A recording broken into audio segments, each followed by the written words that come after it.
জয়নগরে তৃণমূল কংগ্রেস পরিচালিত গ্রাম পঞ্চায়েতের বিরুদ্ধে দুর্নীতির অভিযোগ উঠেছে। পুলিশের জালে ইতিমধ্যেই 4 জন তারা গ্রাম পঞ্চায়েত সদস্য। বিজেপির অভিযোগের ভিত্তিতে জয়নগর থানার নারায়ণীতলা গ্রাম পঞ্চায়েতের একাধিক জায়গায় তল্লাশি চালায় পুলিশ।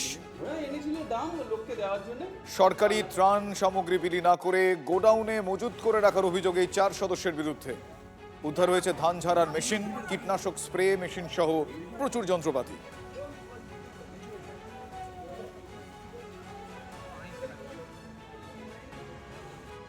আমফান, বুলবুল, আয়লা প্রতিটা ঝড়ের ক্ষেত্রে অসহায় মানুষের ঘর ভেঙে যাওয়া, ঘরের চাল উড়ে যাওয়া, যে সমস্ত মানুষ সেজন্য সরকার প্রধানমন্ত্রীজি অর্থ পাঠিয়েছিল, কেউ সেই অর্থ পায়নি। ঘরের যে অ্যালবাস্টার উড়ে যাওয়ার কারণে যে 20,000 টাকা করে মানুষের ঘর দেখেছে, এই টাকাগুলো সম্পূর্ণ এই প্রধান সমেত সমস্ত মেম্বার লুট করে খেয়েছে। ধান ঝাড়া মেশিন, 4 জার বীজ দেওয়ার যে মেশিন, কৃষকদের জন্য যে ধান চাল রাখার যে বড় বড় ড্যাম, এই সমস্ত মানুষকে না দিয়ে এরা সব নিজেদের গোডাউনে রেখে দিয়েছে নিজেদের আত্মসাৎ করে খাওয়ার জন্যে।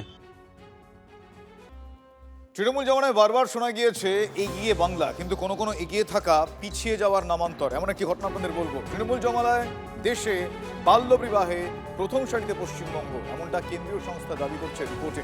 2024-এ সারা দেশে বাল্য বিবাহের হার 2.1%, বাংলায় বাল্য বিবাহের হার 6.3%। রিপোর্টে আর কি বলা হয়েছে আমি একটু ডিটেইলে জানবো। আমার সহকর্মী জ্যোতির্ময় কর্মকার এই মুহূর্তে আমার সঙ্গে রয়েছেন টেলিফোনে। জ্যোতির্ময়, আমি জানতে চাইবো যে এগিয়ে বাংলা তৃণমূল জমানায় নানা রকম দিক দেখতে পাওয়া গিয়েছিল, এই ধরনের এগিয়ে থেকে বাংলা কত রকম ভাবে পিছিয়ে ছিল তার আরো একটা উদাহরণ এই বাল্য বিবাহে এগিয়ে থাকার হার। কি বলছে রিপোর্ট? দেখো, যে রিপোর্ট প্রকাশ হয়েছে সেই রিপোর্ট 2024 সাল পর্যন্ত, আর সেই 24 সাল পর্যন্ত রিপোর্টে জানানো হচ্ছে যে পশ্চিমবঙ্গ বাল্য বিবাহে দেশের মধ্যে কার্যত প্রথম সারিতে, এবং বিশেষত গ্রামীণ ভারতে এই বাল্য বিবাহের হার যেখানে, তা পশ্চিমবঙ্গে সব থেকে বেশি।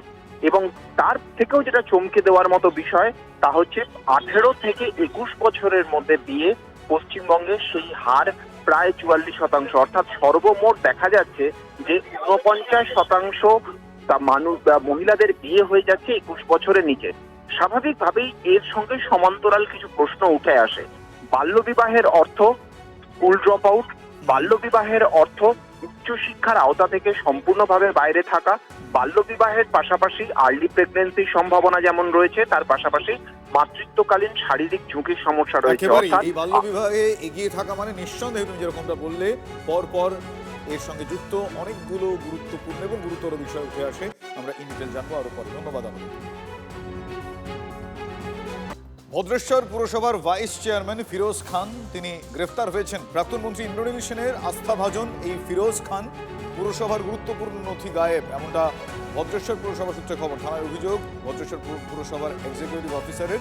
ইতিমধ্যে আপডেট, ফিরোজ খানকে গ্রেফতার করেছে পুলিশ। আমার সহকর্মী আশিক ইনসান এই মুহূর্তে আমার সঙ্গে টেলিফোন লাইনে রয়েছেন। আশিক, কোন বিষয়ে তাকে গ্রেফতার করার কারণ হিসেবে এখনো পর্যন্ত দেখানো হয়েছে জানা যাচ্ছে? দেখো, তোমাকে জানিয়ে রাখবো যে এই যে ফিরোজ খান, তিনি প্রাক্তন চন্দননগরের যিনি বিধায়ক ইন্দ্রনীল সেনের আস্থাভাজন ছিলেন, এবং গত কয়েকদিন আগেই তাকে পুরসভার তরফে পুরসভায় ঝামেলা করার একটা অভিযোগ ওঠে। সেখানে তিনি যুক্ত ছিলেন বলে এমনটাই জানা যাচ্ছে, এবং তার সঙ্গে সঙ্গে সেই ঝামেলার পরেই কিন্তু যে পুরসভার নথি, সেই নথি গায়েবের একটা অভিযোগ করেন পুরসভার যিনি এক্সিকিউটিভ অফিসার রয়েছেন।